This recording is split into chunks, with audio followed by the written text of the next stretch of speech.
Shemeji, kwani shida nini shemeji? Shida nini? Kwani unajua rafiki yako anachokifanya? Sasa ndio mpaka umkwide hivi jamani? Wewe tu wacha. Mwanangu leo pagumu sana leo. Nenda mwingine mpaka na kwa sababu mwezi wa Januari tu. Hilo umeongea nini? Inawezekana? Au inawezekana hivi kiasi. Basi mtu hiyo inawezekana kati na gumu. Maana toka asubuhi mwanangu hata mtu anakuja kuulizia single hamna. Hata mmoja tu kesho kupata hela. Yaani hapa nakwambia hata home. Hata hela meza sijaacha mwanangu mimi hapo ndo nasema. Sasa nitafanyaje sina hela? Sababu kule nyumbani ndo kuondoka baraka wenyewe. Yaani ukiondoka nyumbani wewe aje kitu. Mambo magumu sasa. Unaondoka kwenye kodi ya ndani nyumbani kodi ya meza hujaacha. Unategemea kusi unapata nini? Wewe ndo unakuloka riziki wenyewe kule.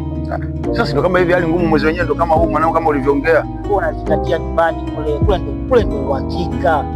Wewe nyumbani ukikosa kitu acha hata kama senti. Bora wewe ukaenjoy nyumbani kwa chini. Sasa hamna, nifanyeje?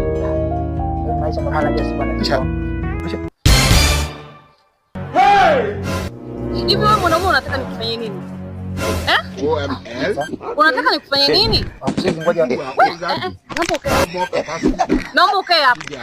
Hivi unategemea nini kuniacha mimi usiku unakuja huku ili weje? Sasa unajua wakati naondoka pale nyumbani. Bahati mbaya ya wapi? Kwani una nani? Nani kwani hujui? Huyo ndo shemeji yako. Mimi ni mke wake au kuna mtu mwingine? Unajua alikuwa. Sema kama kuna mtu mwingine. Alikuwa hajawahi kuona. Kwa hiyo sio mbaya. Ndo shemeji yako sasa. Ndio. Naomba kaa hapo. Hivi unategemea nini?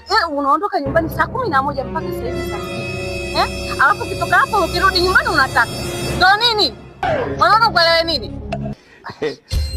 Kukosa tena ukosa. Eti kukosa hapo ukitoka hapo unataka. Sasa tu tukazungumzia nyumbani basi. Utazungumza na nani? Na nani? Yaani ulipokuwa unaondoka nyumbani kwa nini ukutaka kutuzungumzia kule? Ukaniacha. Kuna haja gani ya kuzungumzia mbele ya watu? Shemeji, kwani shida nini shemeji? Shida nini? Kwani unajua rafiki yako anachokifanya? Sasa ndio mpaka umkwide hivi jamani? Wewe tu wacha. Usituingilie kwenye mambo yetu. Shemeji, sio hivyo bwana. Unajua hii wiki angapi hata hela. Hata kama bwana sio unamkwida hivi. Shemeji. Shemeji, sasa si anazungumzika shemeji. Ndio unamkwida hivi. Kumbe ndio unayemshauri rafiki yako hivyo Ndio hivyo. Ndio unapomshauri. Twende nyumbani. Kaniambia vizuri. Wewe. Afu nawe usiingilie. Nitakurudia. Hala. Twende basi.